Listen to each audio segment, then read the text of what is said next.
Bapak, Ibu, saudara-saudariku yang terkasih dalam Tuhan kita Yesus Kristus, salam sejahtera untuk kita semua. Berkat Allah yang Maha Kuasa senantiasa menyertai kita. Hari Jumat 14 Mei tahun 2021 adalah Pesta Santo Matias Rasul.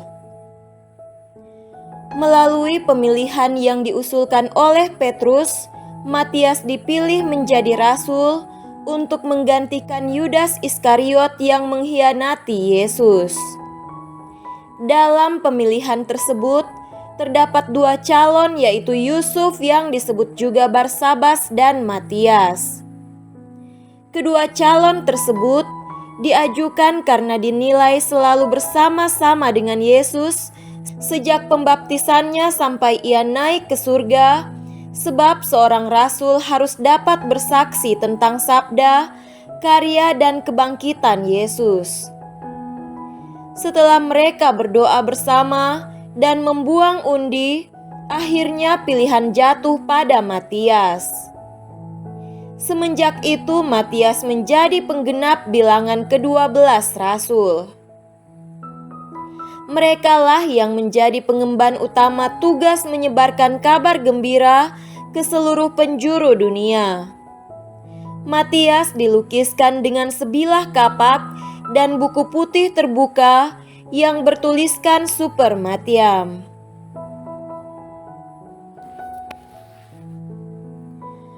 Marilah kita mendengarkan dan merenungkan bacaan-bacaan kitab suci.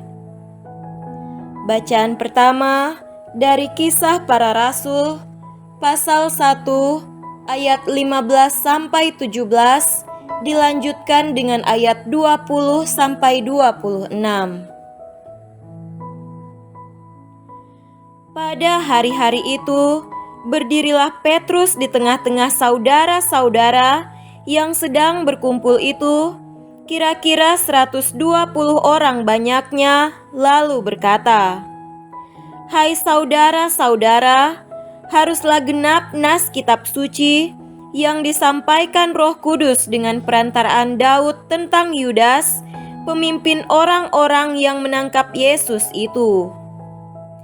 Dahulu ia termasuk bilangan kami dan mengambil bagian di dalam pelayanan ini. Sebab ada tertulis dalam kitab Mazmur, biarlah perkemahannya menjadi sunyi, dan biarlah tidak ada penghuni di dalamnya. Dan biarlah jabatannya diambil orang lain. Jadi harus ditambahkan kepada kami seorang dari mereka yang senantiasa datang berkumpul dengan kami selama Tuhan Yesus bersama-sama dengan kami, yaitu mulai dari baptisan Yohanes sampai hari Yesus terangkat ke surga, meninggalkan kami untuk menjadi saksi dengan kami tentang kebangkitannya." Lalu mereka mengusulkan dua orang, Yusuf yang disebut Barsabas dan yang juga bernama Yustus, dan Matias. Mereka semua berdoa dan berkata, "Ya Tuhan, Engkaulah yang mengenal hati semua orang, tunjukkanlah kiranya siapa yang Engkau pilih dari kedua orang ini untuk menerima jabatan pelayanan, yaitu kerasulan yang ditinggalkan Yudas, yang telah jatuh ke tempat yang wajar baginya." Lalu mereka membuang undi bagi kedua orang itu, dan yang kena undi adalah Matias, dan dengan demikian ia ditambahkan kepada bilangan ke-11 rasul itu. Demikianlah sabda Tuhan. Syukur kepada Allah.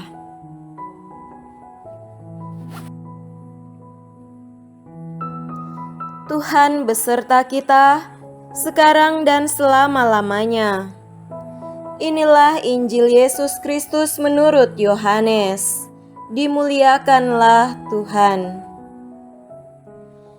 Injil Yohanes pasal 15 ayat 9 sampai 17. Seperti Bapa telah mengasihi aku, demikianlah juga aku telah mengasihi kamu. Tinggallah di dalam kasih-Ku itu. Jikalau kamu menuruti perintah-Ku, kamu akan tinggal di dalam kasih-Ku, seperti aku menuruti perintah Bapa-Ku dan tinggal di dalam kasih-Nya. Semuanya itu Kukatakan kepadamu, supaya sukacita-Ku ada di dalam kamu dan sukacitamu menjadi penuh. Inilah perintah-Ku, yaitu supaya kamu saling mengasihi seperti Aku telah mengasihi kamu. Tidak ada kasih yang lebih besar daripada kasih seorang yang memberikan nyawanya untuk sahabat-sahabatnya. Kamu adalah sahabatku jikalau kamu berbuat apa yang Kuperintahkan kepadamu. Aku tidak menyebut kamu lagi hamba, sebab hamba tidak tahu apa yang diperbuat oleh tuannya, tetapi aku menyebut kamu sahabat, karena aku telah memberitahukan kepada kamu segala sesuatu yang telah kudengar dari Bapa-Ku. Bukan kamu yang memilih aku, tetapi akulah yang memilih kamu. Dan aku telah menetapkan kamu, supaya kamu pergi dan menghasilkan buah, dan buahmu itu tetap, supaya apa yang kamu minta kepada Bapa dalam namaku, diberikannya kepadamu. Inilah perintah-Ku kepadamu, kasihilah seorang akan yang lain. Demikianlah Injil Tuhan. Terpujilah Kristus.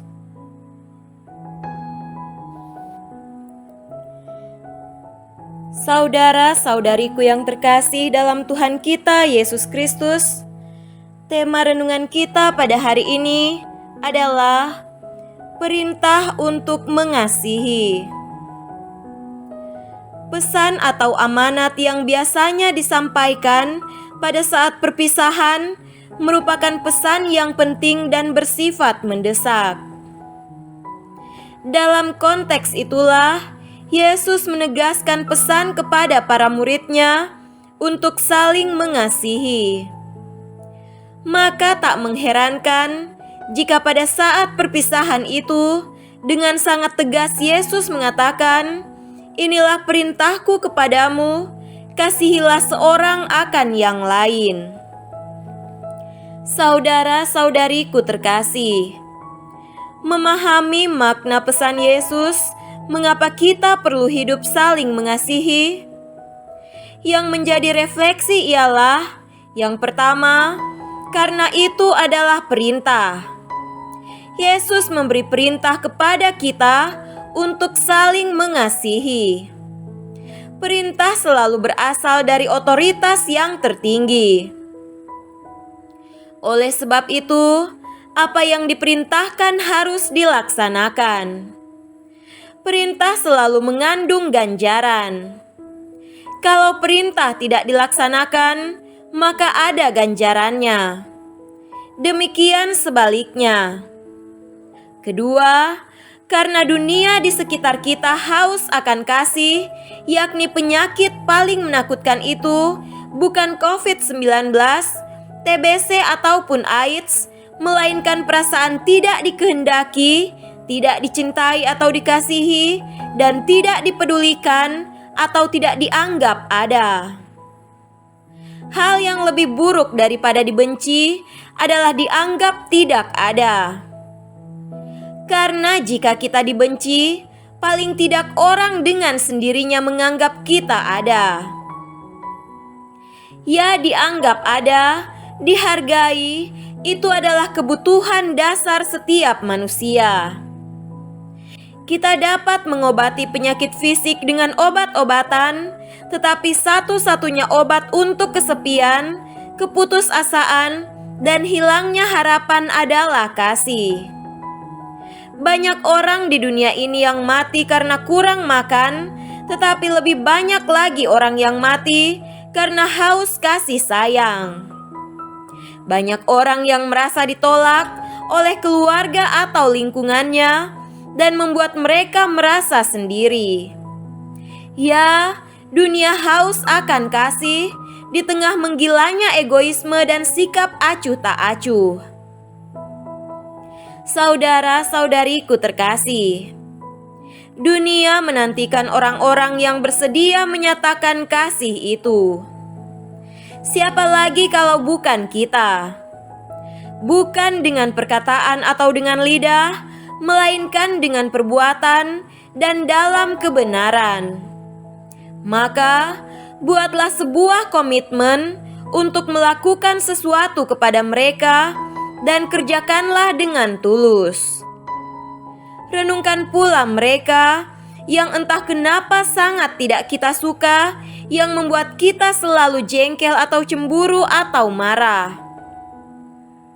Memang tidak mudah untuk mengasihi atau menyayangi semua orang. Kerap kita harus memaafkan dan mendoakan sebagai ungkapan cinta kasih pada seseorang, bukan karena kita lemah, namun karena kita menyadari semua orang pernah salah, termasuk diri kita sendiri. Semoga demikian. Amin.